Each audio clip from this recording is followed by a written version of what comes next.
So we're going to begin or continue in section 3.3. And there's a typo on this problem, so before you start writing it down, this should be a positive 19x squared. And so what this question asks us to do, like the last one on the last video that we did, what it asks us to do here is to factor this polynomial. And we know that negative 3 is a 0. And so if that's the case, then we can take negative 3 and we can do our synthetic division. And so in this case, we're going to use 6 positive 19, 2, and negative 3.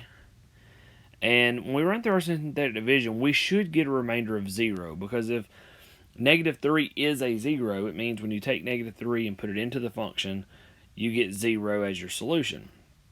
Well, that's what the remainder theorem tells us, that the remainder should be f of negative 3.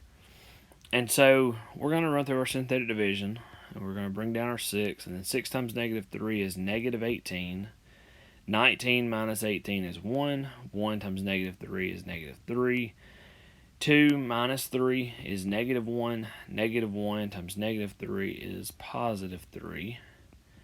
And so we do get a remainder of 0. Now, what that means for us is that x minus negative 3 has to be a 0. So in other words, x plus 3 is a factor. I said factor. I said 0, but factor is what I meant. So x plus 3 is a factor. Now, what we have left is, in this part, we have a trinomial that is 6x squared plus x minus 1. And if we can factor that, then we can get our other two factors. We'll have a total of 3 factors. Our degree of 3 tells us there ought to be 3 factors, and we'll have it factored. So I'm going to take this 6x squared plus x minus 1 out to the side, and we'll factor that. And so I use bottoms up. So I'm going to multiply 6 times 1. We're going to get x squared plus x minus 6. And then we'll factor that. Two things that multiply to give 6, that subtract to give 1 will be 3 and 2. Signs are different. Biggest number gets the positive. And then because we multiply by 6, we need to divide that 6 back out. And so this simplifies to 1/2 and 1/3. And then when we move our denominators up, that's where the bottoms up comes from. Move it from the bottom of the fraction up in front of the variable. And so we have x plus 3 as a factor. That came from here. And now we're going to have 2x plus 1 as a factor and 3x minus 1. And so there's our factored form of that polynomial. Again, just a continuation from the previous video where we had done one of those problems. And so just wanted to have a separate video where we at least pick up with that. If you have any questions about that, let me know. Hopefully that's not too terribly difficult for you. Now, as we continue on, we're going to talk about how to determine our possible zeros, because factoring in this problem is not bad if you know one of the zeros, right? But what if we don't know a 0? Well, then we need to try to find a 0. And so that becomes a little bit complicated. So that's where this rational zero theorem says. It says that if p divided by q is a rational number, written in lowest terms, and if p divided by q is a 0 of f, our function f, a polynomial function with integer coefficients, then p is a factor of the constant term and q is a factor of the leading coefficient term. Here's what it means. It means that if we are looking at some polynomial, we'll just make one up for a second.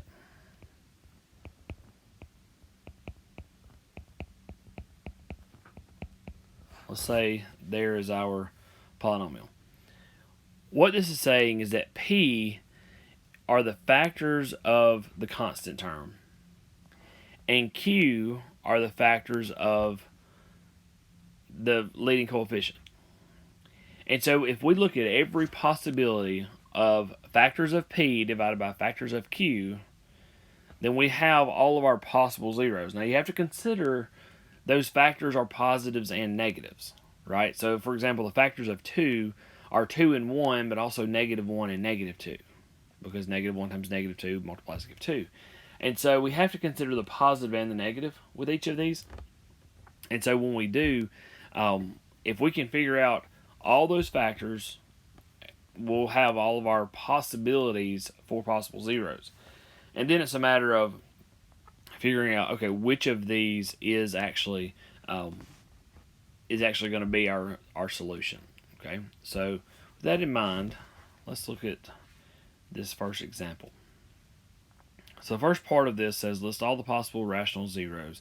Again, our p is the constant, q comes from our leading coefficient. And so we want to list all factors of p and all factors of q and every combination of those being divided. So let's talk about factors of 2. Okay, that's our p. So 1 and 2 are the positive factors. Now, we will assume that all the negatives of these also are factors. So we're just going to look at the positive numbers when we list it. And then when we finally write our answer, we'll go ahead and put the negatives in there too. So for 6, the factors of 6 are 1, 2, 3, and 6. Okay, where 1 times 6 is 6 and 2 times 3 is 6. And it's possible you could have a lot of numbers here, but these are the factors of 6 and then factors of 2. And so what we want to do is we want to take every factor of p and divide it by every factor of q. And so possible zeros, and I'm going to write a list and then I'll sort of simplify that and end up putting it here. But for now, let's think about all of our possibilities. So we could have 1 divided by 1. That's this 1 divided by this 1. We could also have 1 divided by 2, 1 divided by 3, or 1 divided by 6. So that is this 1 on top divided by each of those factors of 6.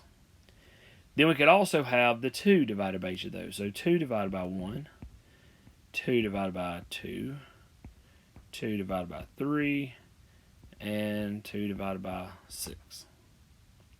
Now, the reason I've listed them all like this is because we want to make sure that we have everything listed, and then once we simplify those fractions, we may have some things that have been repeated. And so when we condense our list and write our final answer, I'm not going to write out every one of those if it got repeated. For example, 1 divided by 1 is 1, and so is 2 divided by 2. And so I won't list that twice. I'll just list it the one time. And when we write our final answer, we want to make sure that we put all the positives and negative possibilities. And so we've listed positive numbers, but negative factors also apply here. So our final answer for all the possible rational zeros are a positive or negative 1. That's 1 divided by 1. Positive or negative 1/2. Positive or negative 1/3. Positive or negative 1/6.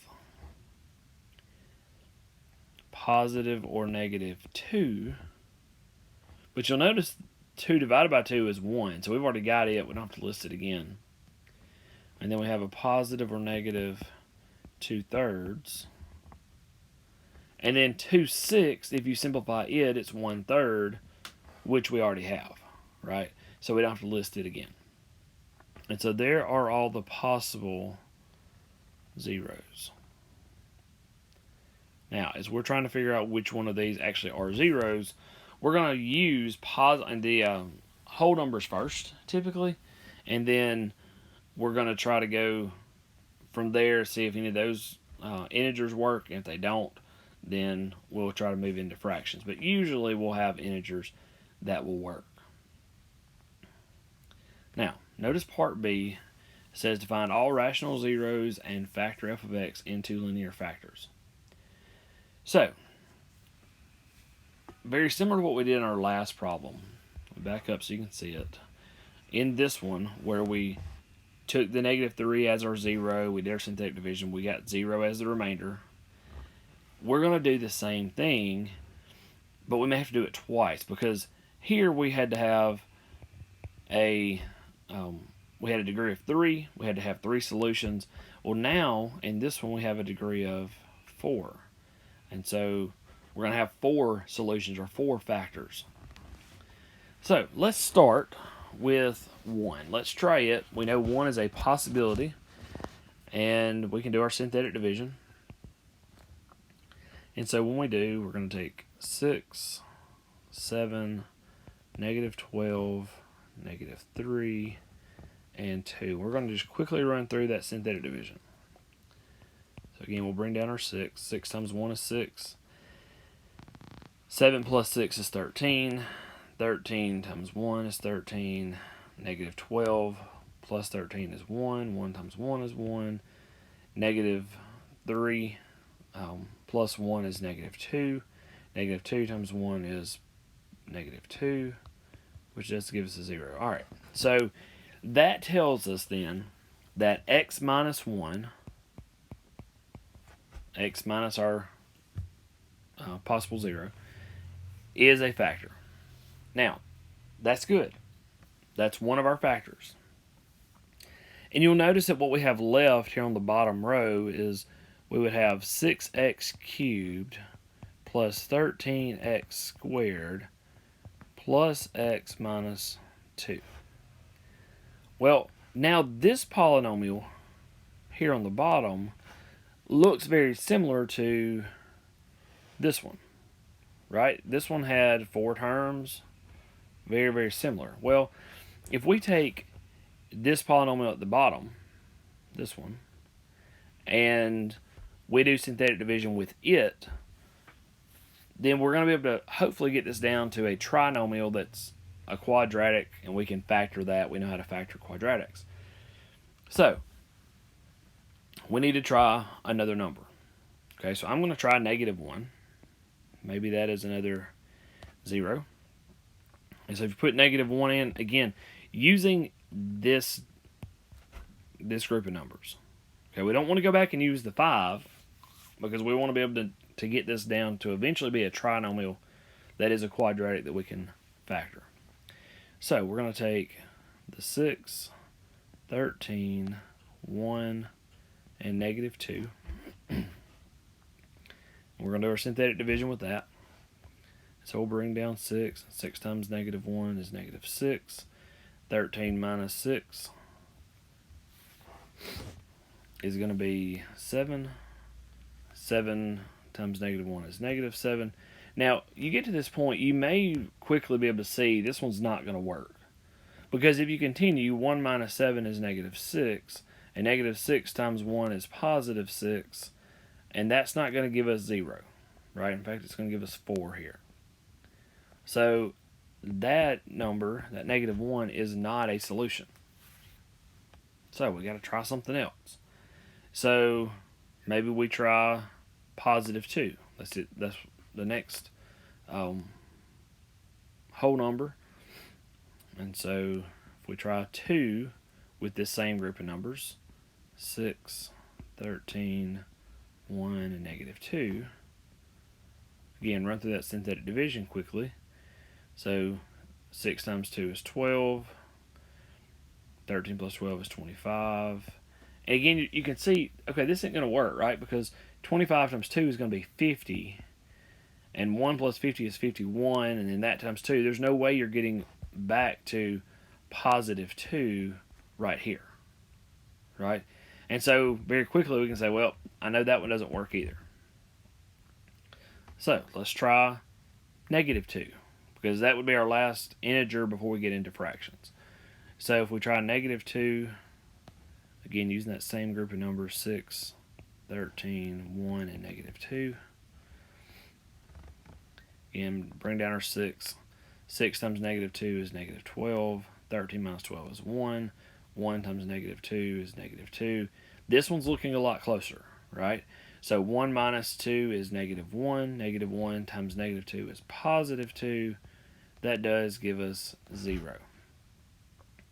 So another factor here is x minus negative 2, which is the same thing as x plus 2. So there is a factor.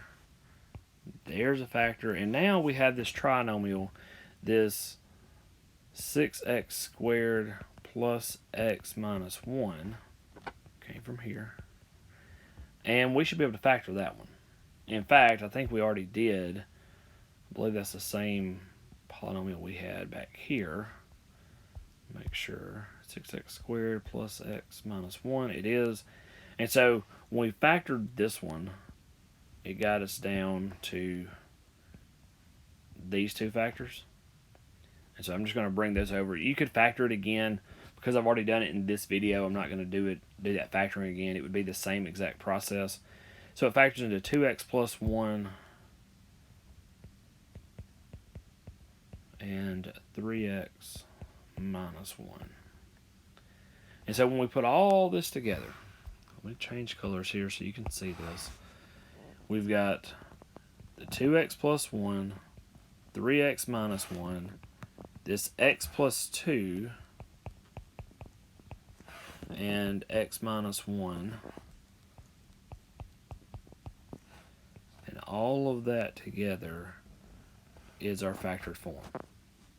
Now, let me explain a couple things here. As you're going through this, finding the zeros hopefully is not too terribly difficult. You take factors of p divided by factors of q and look at all those possibilities. When you start going through the rational zeros, well, we have to try numbers. I mean, there's no way around just trying some things. Now, I'm always going to try the ones that are integers. So this group and this group. I'm always trying those first. If those don't work, then I'll venture off into fractions. But hopefully, enough of those are going to work to be able to get us to the point where we can factor the trinomial, because in these two factors, this 2x plus 1 and 3x minus 1, that is where our fractions would come in as far as possible solutions. So if you were to set this equal to 0 and solve this equation, you would find out that negative 1/2, which is one of our possible solutions, is a solution here, and 1/3 is a possible solution. And of course, negative 2 and positive 1 are also solutions. And so by factoring it, you're finding numbers that are all listed here. But it's just kind of a guess and check. There's no other way to really know for sure without just going through that factoring each time. Okay, so it looks like a lot of stuff here on the screen. This did not work because the synthetic division did not give us what we were looking for. This one also didn't work. And so we had to do this first synthetic division, this one at the bottom, down here, and then factor to get our solution. Now, a lot of stuff to that. If you have questions about any of that, shoot me an email. I'll be glad to try to help you. Hopefully that is something that you can do without a ton of issues. So, what I'd like you to do here is pause the video and try this one on your own. See if you can find all the possible zeros and factor it. Again, using what we did in the previous one. So if you need to back the video up and go watch that one again, feel free to do so. I'm going to pause, or give you a chance to pause the video here, give you about 3 seconds, and then I'll work it. Okay, so on this one, as far as possible zeros, we're going to take all the factors of 4 and all the factors of 8. We're going to list our possible zeros from there. So 4 has factors of 1, 2, and 4, because 1 times 4 and 2 times 2. And then 8 has factors of 1, 2, 4, and 8. So 1 times 8, 2 times 4, and then that's it. And so we want to try all of those factors of 4 divided by every factor of 8. And so So 1 divided by 1, 1 divided by 2, 1 divided by 4, and 1 divided by 8. And then want to do 2 divided by each of those. So 2 divided by 1, 2 divided by 2, 2 divided by 4, 2 divided by 8, and then 4 divided by each of those. So 4 divided by 1, 4 divided by 2, 4 divided by 4, and then 4 divided by 8. Now, as you can see, we're going to have several of those that got repeated over again, right? Because when you simplify those fractions. So our possible rational zeros, again, positives and negatives included. Positive or negative 1, positive or negative 1/2, positive or negative 1/4, positive or negative 1/8. And then we start looking at, okay, did anything get repeated? So 2 over 1 is 2, so positive or negative 2. 2 over 2 is 1. We already got it, right? So don't have to put it again. 2 over 4 is 1/2. Well, we already got it. Don't have to put it again. 2 over 8 is 1/4. We've already got it. Don't have to put it again. So our next one then is positive or negative 4. And then 4 over 2 is 2. We already got it. 4 over 4 is 1. We've already got it. And then 4 over 8 is 1/2, and we've already got it. So all of our possible zeros are all of these numbers. Now, just like in the last problem, we now want to take those possible zeros, use some of those in our synthetic division to see what factors or what solutions we could find. Okay? So again, I'm going to start with 1 just because that's pretty easy to use. And if I get to noticing that, okay, this one's not going to work, I may just stop in the middle of it and move on to the next one just for the sake of time. And hopefully you can do that too. As you kind of look at we're multiplying and adding, multiplying and adding, multiplying and adding throughout that synthetic division. If you notice that there's a number that's getting really big and there's no way to get it back to that smaller number on the end, well, then you can stop and say, okay, well, I know this isn't going to work, right? Or if they're all staying positive numbers, for example, and you're just adding more positives, and then you're not going to get to one that's going to be able to subtract at the end to give you 0, then you can kind of stop and say, okay, well, I know that one's not a 0. Let me move on. So as we try 1, our synthetic division, we're going to have 8, negative 26, negative 27, 11, and 4. We'll try to do this kind of small so we can make sure we have enough room. All right, so remember, we should end up with 4 solutions when we get done, or 4 factors when we get finished. Okay, so we got to find 2 using our synthetic division, then we'll be able to use a trinomial and factor it, and hopefully be able to find the last solution, or the last 2 solutions. So if we use 8, 8 times 1 is 8. Negative 26 plus 8 is negative 18. Negative 18 times 1 is negative 18. Now, notice what's happening here. Negative 27 minus 18, when you add that, you're going to get negative 45. And negative 45 times 1 is negative 45, and then you're going to add 11. There's no way you're getting this number here back down to a 4, or negative 4, right? So we can continue. Negative 45 times 1 is negative 45.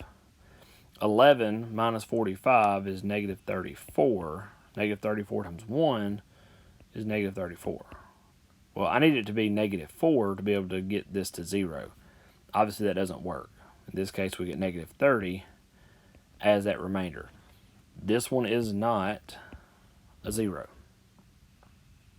So we got to try something else. So let's try negative 1. I'm going to do it below this. I think I've got enough room here at the bottom. Let me erase that for a second. All right. So let's try negative 1. Alternate colors here too. So we have 8, negative 26, negative 27, 11, and 4. So again, I bring down our 8. 8 times negative 1 is negative 8. Negative 26 minus 8, so now we're adding those, right?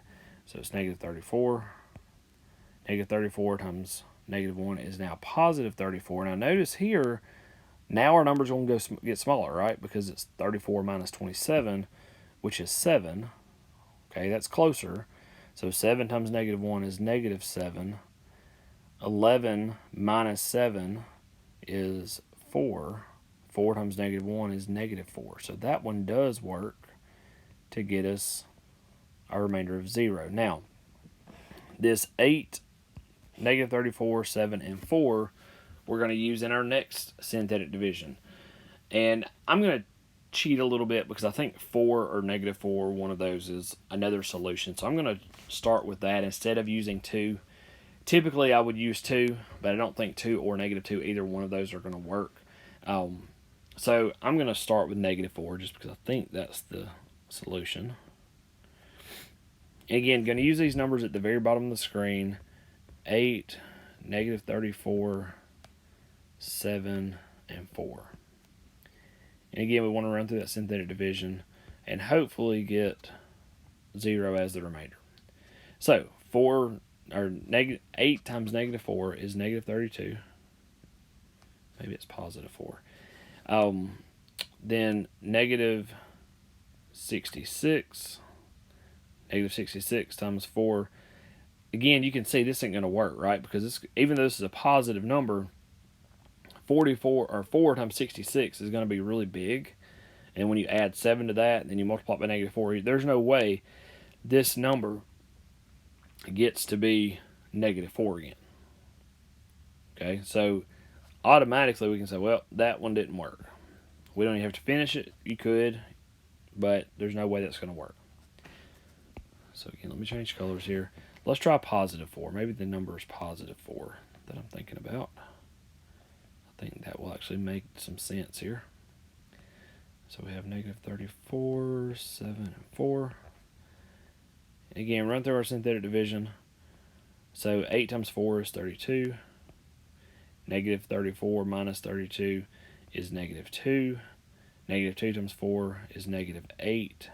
7 minus 8 is negative 1. Negative 1 times 4 is negative 4. Now that gets a 0.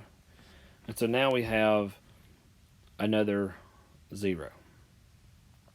Okay. And now with this trinomial that's at the bottom, it is now 8x squared minus 2x minus 1. We want to take that and factor it. So again, I'll use bottoms up here. And so we'll do x squared minus 2x minus 8. We'll factor that. Two numbers that multiply to give 8, that subtract to give 2 will be 4 and 2. Signs are different. Biggest number is negative. And then we'll divide by 8. So we'll have x minus a half and x plus a fourth. And then we'll move that denominator up. So our factors from this part are 2x minus 1, 4x plus 1, and then we have our other two factors, which x minus 4 and x minus negative 1. So x minus 4, x minus negative 1 is x plus 1. So now there are all of our factors for this. So again, I don't have tons of room here on this screen to be able to spread this out, but hopefully changing the colors and stuff, you can kind of see where we went. We had, again, let me change colors here for a second. So we had these two factors that came from this, right, doing our factoring. these other two factors came from our synthetic division. Okay, so hopefully you can see that. Again, if you have questions about this, please let me know. Hopefully it's not a huge problem. Now, the very last thing we're going to do actually gets into section 3.4, but there's not much to it, so I just wanted to kind of mention this. I don't even know that you're going to see this much on the problems that you're going to have on the math lab. This is not a major thing. It's just something that could be useful, so I want to make sure we mention it. There's a theorem called the intermediate value theorem, and it says that if you have a function f of x with real number coefficients and real numbers a and b, so that's going to be these x values, if f of a and f of b are opposite in sign, and I'm going to show you a diagram that's going to make this make sense in just a second, then there exists at least one real zero between a and b. Okay, so think about this. Let's say that we have a graph, and you've got some curve. We'll just use a shape kind of like that. Maybe this extends on, okay, it could be any number of things. What this is saying is that if this number, we'll call it A, and this number we'll call B, if when you put those numbers in, and let me just kind of take that out that way. If you were to take A and put it in for X, then this point where the X coordinate is A, the Y coordinate would be what we call f of A.